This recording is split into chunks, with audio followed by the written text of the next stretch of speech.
Wow, we suck, Cam. Welcome back to another episode of the Cam Jam Experience podcast with host James Paxton and co-host Cameron Gwynn.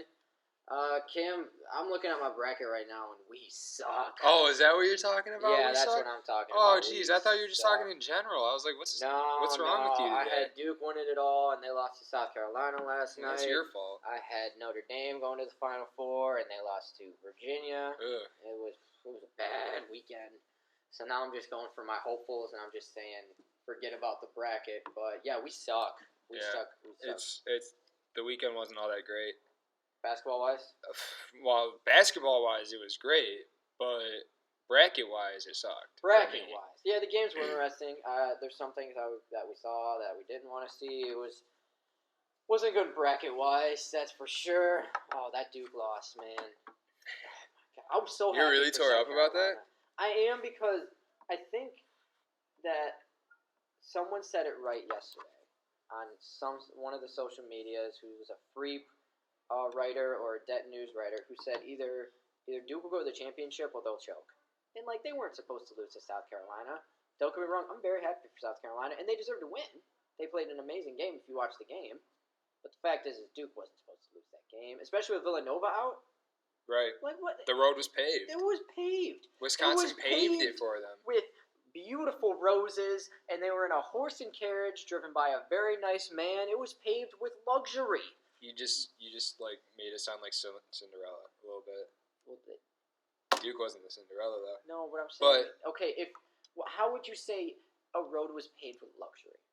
A road was paved, dude. They just paved the road. That's all it was. Yeah, it wasn't a luxurious road. It wasn't like the best ever. You still got to play Baylor. What are you talking about? It wasn't a luxurious road. You had Baylor, and then you had Florida or Wisconsin.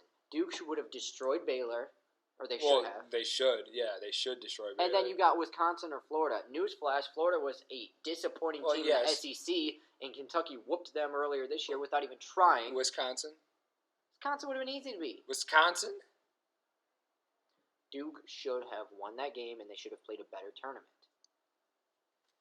I mean, I don't think it would have been a complete blowout with Wisconsin. I think Wisconsin just fights way too hard for every possession and just wears down every team they play. I think that's just the kind of team they are, and that's the kind of team that doesn't really work out for all this other stuff that we got going on. So, Wisconsin beating Villanova. Good for me. Sucks for you. Sorry. So let's talk about our brackets then.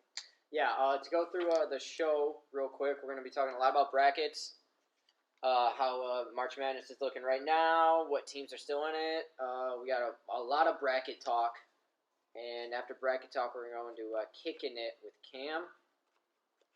Then we're going to go into the Paxton Pit Stop. Then we're going to go to some surprise stories, and then we're going to go to Player of the Week, which I can guarantee will most likely be a basketball player for both of us.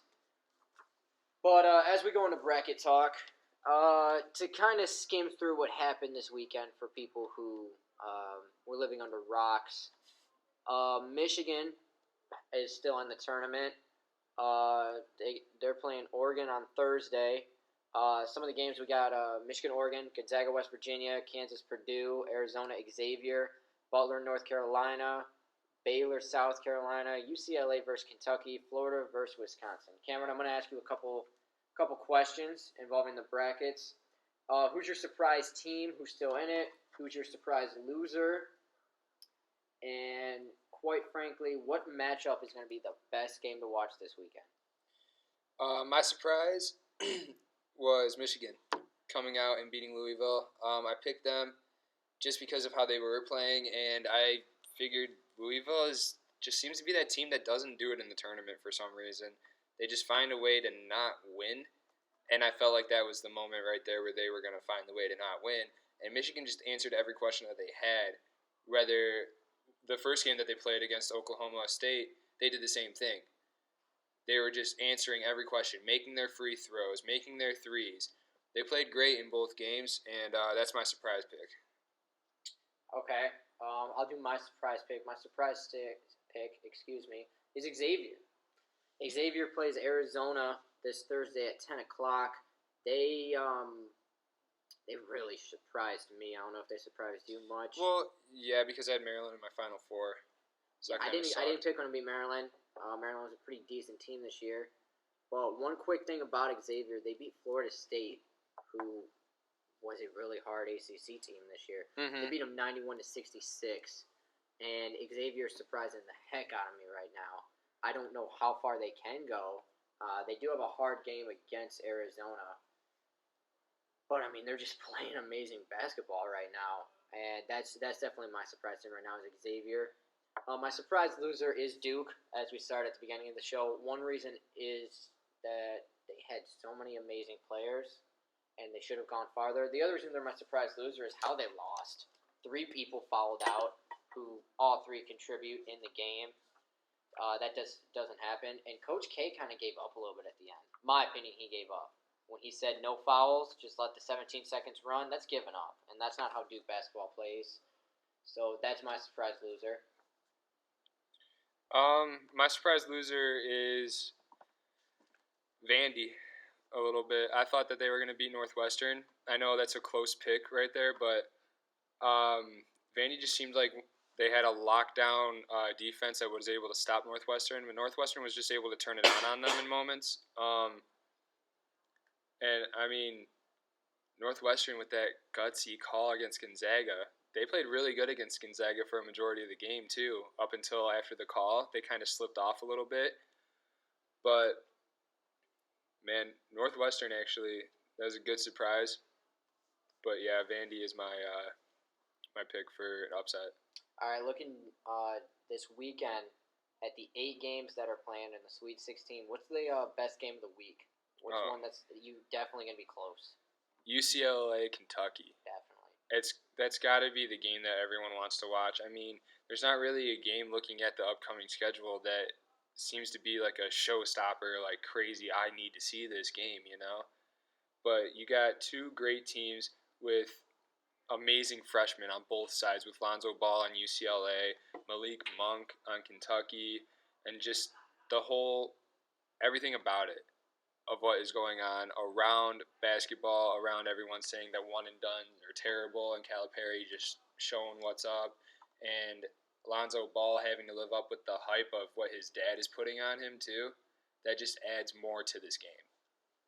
I would agree with you, but I'm going to go to maybe another game to highlight 2 games. I want to say Oregon, Michigan. I didn't think Oregon was that amazing of a team. I knew they were good until I watched them play yesterday. Yeah. Oregon played a very amazing game yesterday. They came back by a lot, and their defense late was unbelievable. I couldn't believe how great their defense played late. And against Michigan, who by far has done amazing, it's going to be a good game. So Oregon, Michigan's going to be another one. UCLA, Kentucky's going to be another one.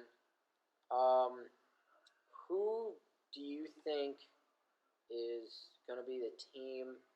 I'm going to say who's going to be the lowest seed. Highest seed. My apologies. Highest seed, so I'll say the worst team that's going to go into the Final Four. I think Wisconsin. Wisconsin, who's Yeah. an 8, An 8 and seed.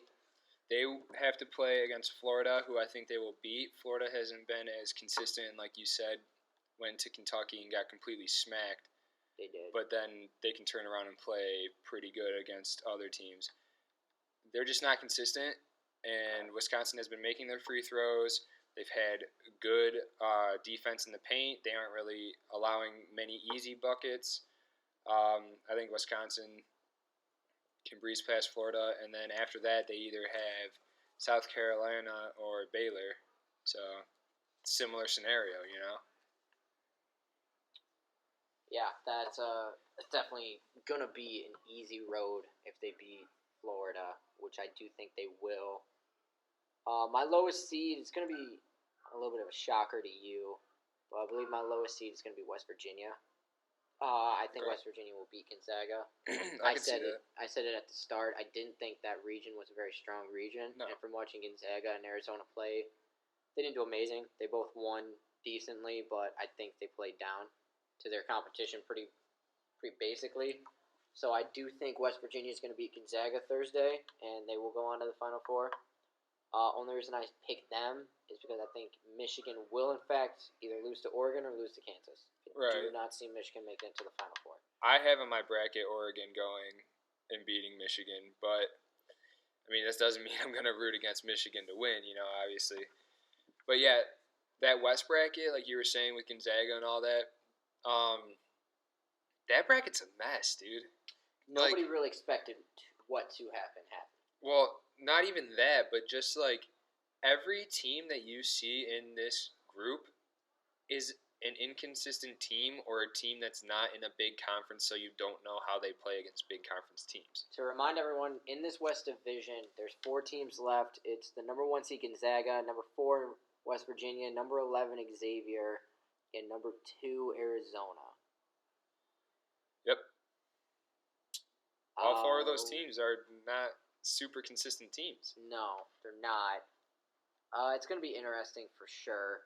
I want to go to something real quick to talk about this. CBS sports writer Matt Norlander, he wrote an opinion piece that came out this morning on the top-ranked teams left in the tournament, and he has Gonzaga as his number 1 team left. Cameron, if you had to pick a number 1 team left in the tournament out of the 16, who would you pick if you had to rank them right now compared to the rest of the 15? If Gonzaga wasn't even on the list at all, that'd be better, in my opinion. I don't think Gonzaga is the best team left, I'm surprised that they made it this far, in my opinion. That's what I'm going to say. But my best team, I think, is North Carolina. I think that they have a strong core of, what am I trying to say? A strong core of leaders on their team that know how to run a basketball team. They're all really good basketball players. They're all really smart basketball players. And I think that helps them in the long run. Now, one thing I want to bring to your attention is Matt Norlander, who wrote this piece, which the reason we're talking about it is because I think we both disagree with it completely. Oh, yeah. Whether we agree with it with ourselves. Well, where is North Carolina on this list? North Carolina's number 7. Yeah. What I was getting to is Gonzaga, Kansas, Arizona, UCLA, Kentucky, West Virginia, North Carolina. So you would have them at their number 1. I would put Carolina number 2. Okay. Because I'm only going to put Kansas at number 1. Kansas looked really good. I could see they beat that. Michigan State by 20. Yep. And they kind of have a decently easy matchup against Purdue compared to the other ones. It's not going to be an easy game compared to the other ones. One thing that really just kind of shocked me out of nowhere is when you look at the bottom 4 in Norlander's piece. I'll say it in order again. From 1 to 16 here, we have Gonzaga, Kansas, Arizona, UCLA, Kentucky, West Virginia, North Carolina, Florida, Baylor, Purdue, Butler, Oregon. And so I'm going to go to the final 4 he has. Number 13, Michigan. Number 14, Wisconsin. Number 15, Xavier. Number 16, and finally is South Carolina. Frankly, I think Michigan and Wisconsin would be in the top 10, maybe top 8 of the higher 8.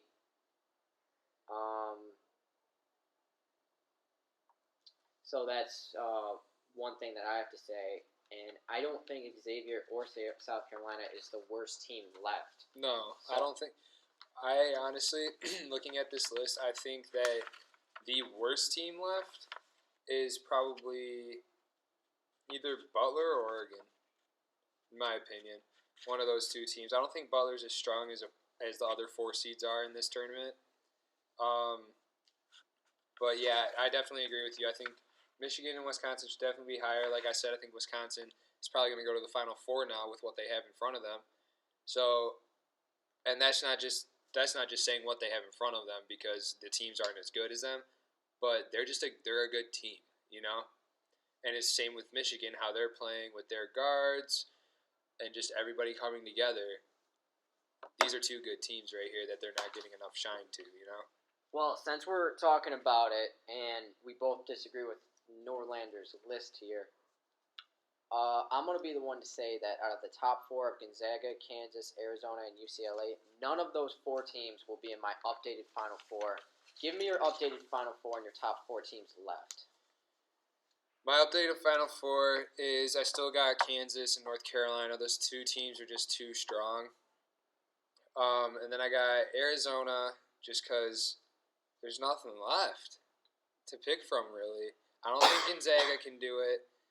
And I don't know. I just have a feeling about Arizona, And then for My other one, like I just said, Wisconsin. I think they're gonna just. It's not gonna be a walk-in, but I think they're gonna make it into the Final Four.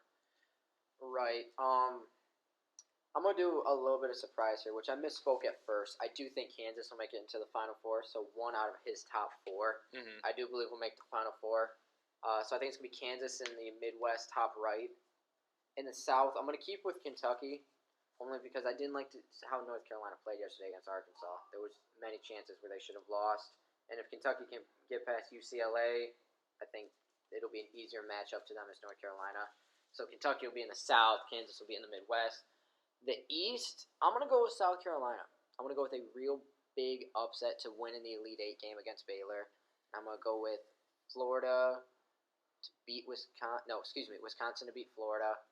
And, it could be Wisconsin, South Carolina. I don't exactly know. That East region is crazy to me. You were talking about the West being insane to you. Florida's not that great. Baylor's decent. South Carolina's a surprise. Wisconsin's a surprise. But the fact is, I think Wisconsin will end up in the Final Four. I didn't expect to see that region be like that with Villanova and Duke. So I'm just kind of guessing it out there. I mean, as I said earlier in the show, my smart guess would be West Virginia being the highest seed to make it to the Final Four. But in the East, I have no idea. Right. I'm being honest. I don't expect to be right. I'm going to pick Wisconsin. And then in the West, I'm going to pick West Virginia. I think Arizona's going to win that game, but I think West Virginia has a very fast, high-scoring offense that can beat Arizona. So I'm going to pick West Virginia, Wisconsin, Kansas, and Kentucky in my Final Four, my updated Final Four. Okay. So now who are the 4 best teams that are left out of what we have in this 16? The 4 best teams that are left? Yes. Just in its entirety, 1 to 4. My opinion, it goes number 1, Kansas, number 2, Kentucky. Number 2, North Carolina. Okay. Number 3, Kentucky. Okay. Number 4, UCLA. I think 3 out of the 4 in that South region with North Carolina, UCLA, Kentucky. That's incredible. Because that's what I have for my... That's what you have? Like, those by far are the 4 best teams left. It sucks that Kentucky and UCLA and North Carolina are all in the same bracket because I would love to see that in a Final Four, But it is what it is. The bracket's laid out how it's laid out, so... It's just the reason we talked about this piece by Norlander is because I don't get why he thinks Gonzaga's number 1. I don't know. Is it because of the easiness of the region? I don't know, but yeah, they played decent. But to my knowledge, they were down by South Dakota State at one time by 7. From what I'm gathering from what this is just the team in its entirety. Okay. So obviously, I want to look at his bracket. I'm pretty sure he's got Gonzaga winning. Maybe that's it, but it helped base our standards around who we think's going to win and where. Gonzaga's is a lot longer, too. It's like 2 paragraphs compared to 1 paragraph on every other. Well, there's no need to get into that. Sorry. But a last question about the brackets here, since we already have our updated Final Four.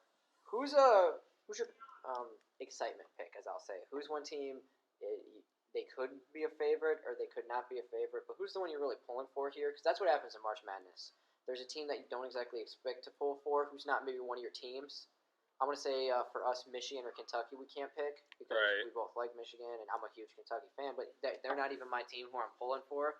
Who are you pulling for to really do something either based on how the team is, how they're playing, surprise, and just any of the others that you could just go, I really want to see them play good? I mean, I think it might be obvious at this point. Wisconsin for me. Wisconsin. Because I don't know what it is about this team, but come tournament time, I love watching this team play because no matter what, you're in for a close match because they are going to grind the other team down defensively, but on offense, they're going to match that team's intensity also. So you always know it's going to be a good game watching them play. I love their point guard. I can never say his last name. Kidsig? Is that how you say it? Kidsig. Yeah. I love the way he plays. He really commands the offense, and he keeps the tempo alive for Wisconsin. So I think that team has a good guard in Kidsig. That's all I can really say about them. I think they're a good team. Who is your excitement pick? My excitement pick is the South Carolina Gamecocks. They won 93-73 in their first-round matchup against Marquette, which was arguably a hard game to go into. And then they beat Duke yesterday by 7. And I like seeing how this team plays because they, oddly enough, play like a team that I love to watch playing basketball, and that's a team. What I mean by that is there's no LeBron James, there's no Lonzo Ball, there's no Kobe Bryant. Nope. It's a team, and it's really fun to watch them play. And also, I believe they've never made it to an Elite Eight. Ooh. That's I would like to see them play. As much as I'd love to see Kentucky or Michigan do well, they'll be back next year, in my opinion. They're teams that can come back and come back and come back. South Carolina is not one of those teams. I'd like to see South Carolina do well. That matchup between Wisconsin and South Carolina would be really interesting. It would be. So, I'd like to see it happen, to be honest. All right, so you want to flip to the other side of the world real quick with a sport that you can't use your hands in? We'll go to kicking it with Cam. Let's kick it. All right. So we are obviously going to look at soccer all across the world. We don't really have much to talk about with the U.S. because there's not really much going on with the U.S. right now. They're kind of taking a hiatus. So let's go straight to Britain then. Chelsea, still on top. They're doing everything that they could possibly hope to do. Eden Hazard's playing amazing. Costa is doing great up top. They're playing great. And over onto news, I guess we would say, for the EPL is Zlatan is getting his contract renewed. So Manchester United fans, I'm excited. You know, that'd be great. Keeping Zlatan there, great job. He's doing all he can to make sure this team wins. His winning mentality went from PSG to Man U, and so what? They're not in first place right now.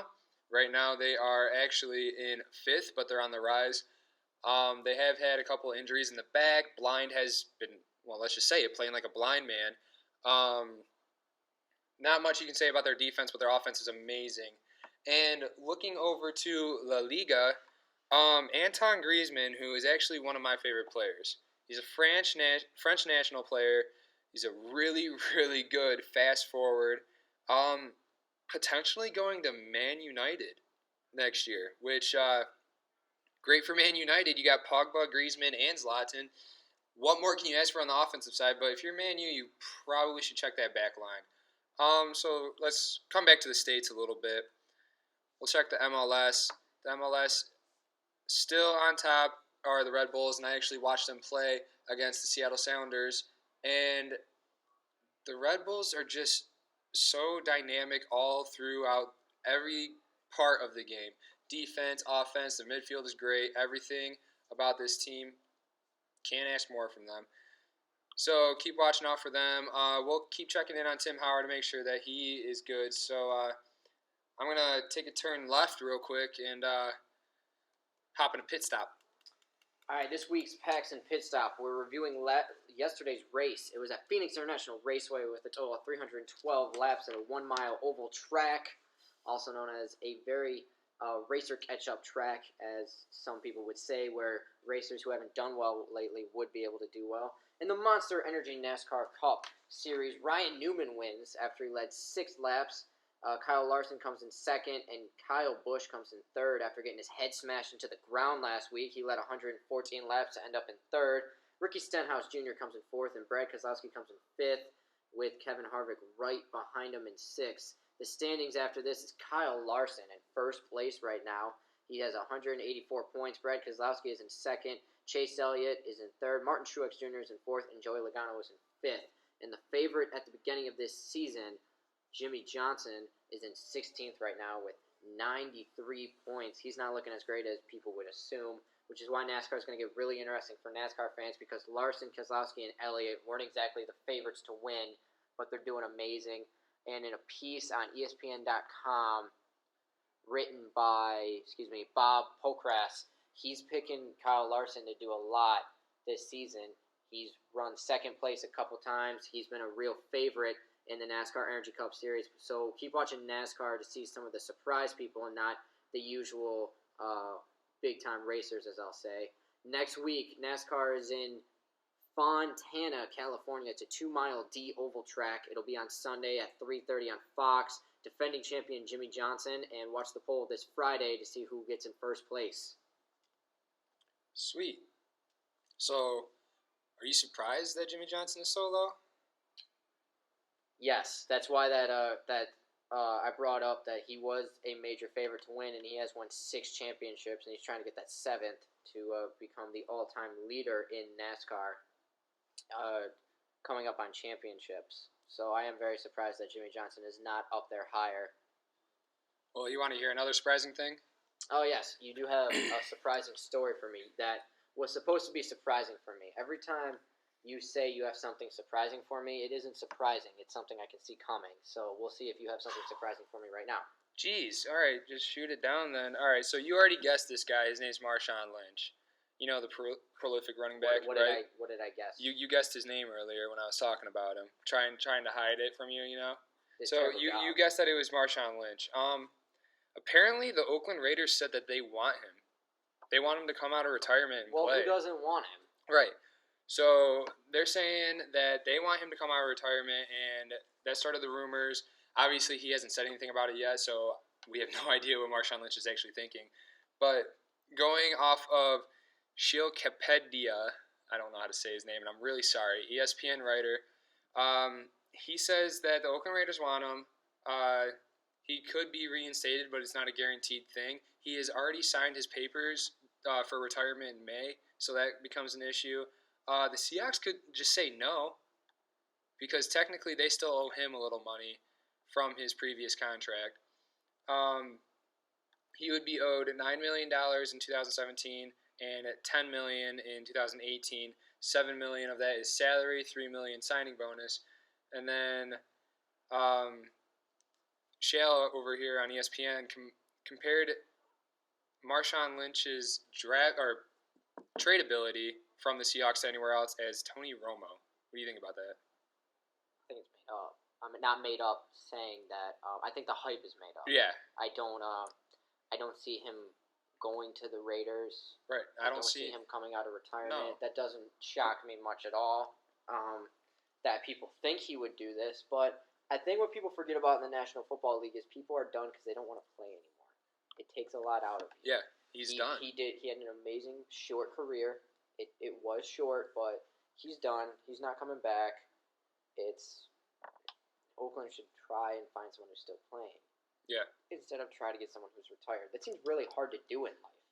Is try to get someone who said they're done doing this to keep doing right. this. Unless you're talking to Brett Favre, but. Well, that's a diamond in the rough.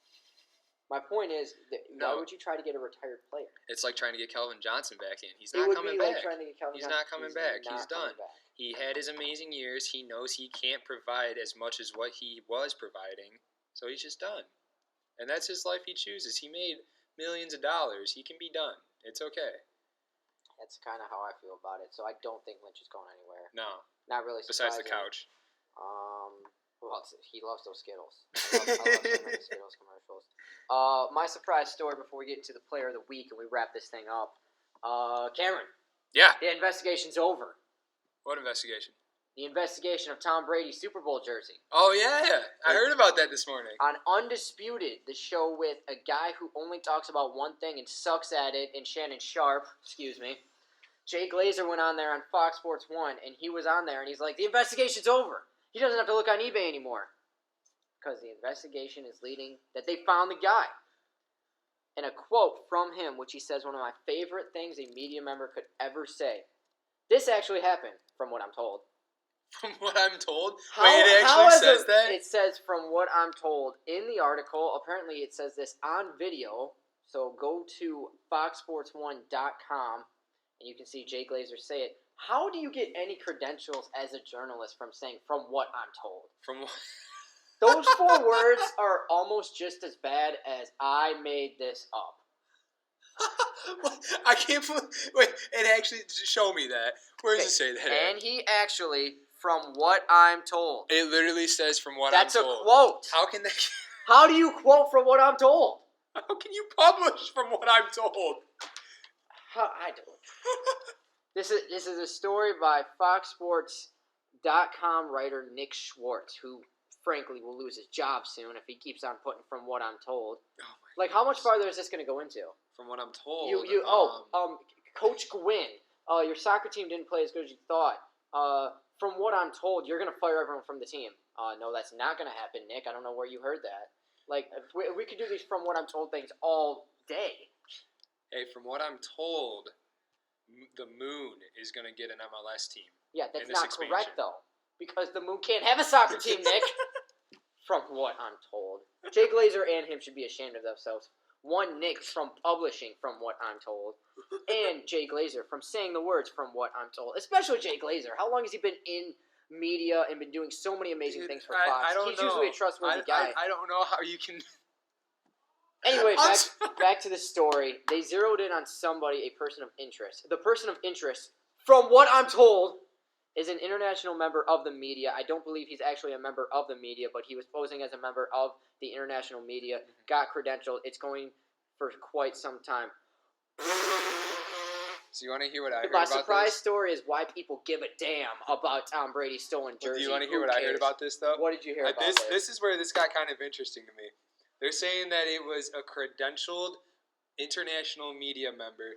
They found the jerseys in Mexico. Hey, did you hear what I said? I added an S at the end of jersey because there's two.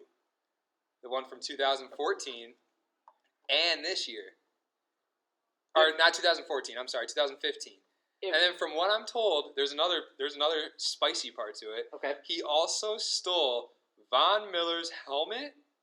That's in the cleats. article. That is in the article written by Nick Schwartz on Fox Sports 1. It came out today, which is Monday, March 20th. Frankly, it's my surprise story of the week because I thought Jay Glazer was a more, it's NFL draft time, it's free agency. He'd be worried about that. Instead, he's on Skip and Shannon talking about Tom Brady's stolen jersey. That's a surprise to me. Does that surprise you? I was nervous that he wasn't getting it back, I thought for sure he was going to get that thing back right away. He asked please and said it nicely, but he didn't get it. No, dude, I don't care. I don't care at all. Man, it's Tom Brady. He just won the Super Bowl. Sick. Do you really think he cares that much about a $300 jersey if it's worth that much? I agree with you. Roger that. So, please tell me who your player of the week is. My player of the week comes from Kansas. He went off on Michigan State. He scored 23 points. The dude just did everything he could on offense. He ran the offense for the Jayhawks, even better than Frank Mason at times, in my opinion. And that's my boy Josh Jackson. Guy's awesome. He had 23 points, like I mentioned. He played offense like nobody could believe. Frank Mason obviously helped out a lot, but Josh Jackson really made that push to just completely obliterate MSU. Do you see that block he had? It was like early in the first half. He went telling you, taller than the rim to block that went ball. Off He did on everybody. Amazing game. My player of the week is very simple. It's someone who wasn't supposed to win, and we called them as one of the surprise teams. It would be from Xavier. They beat Florida State 91-66, and it's all thanks to Trevon Bluette. He's a guard from Xavier. He had 29 points. He went 8 from 14 for field goals and 10 for 14 at the free throw line. He had 6 rebounds and a very impressive game from Trevor Bluette from Xavier. All right, that is all the time we have for the Cam Jam Podcast Experience. Join us next week as we get into our NFL draft talk. And go Big Blue Nation. Come on, UK beat UCLA. Go Blue.